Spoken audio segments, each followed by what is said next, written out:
Or just, yes, you actually don't need to hold on with this hand. Yep. A long time ago. Wait, I see it moving. I see it moving. Yeah, so there's little babies in there. There's one baby.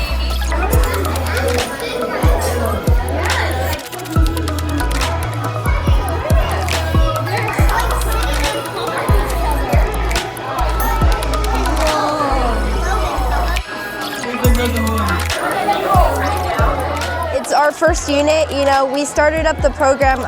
A lot of Grizzlies never really had the opportunity to, you know, have a fun leadership experience, and we just really want to be able to let our cadets kind of use the leadership skills that they've been learning throughout the year and kind of apply them in a fun atmosphere, in a fun, hands-on learning environment. The biggest thing that I've enjoyed is seeing the smiles on their faces while they're doing the activities we do, because I know they're enjoying it. I know that they're excited to be here. And I think that's one of the biggest things, is the reward of seeing that.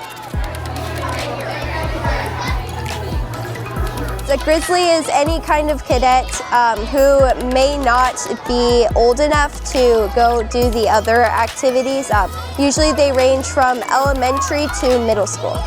My biggest hope for them is that they continue with California Cadet Corps and that they grow to be great leaders in the Cadet Corps.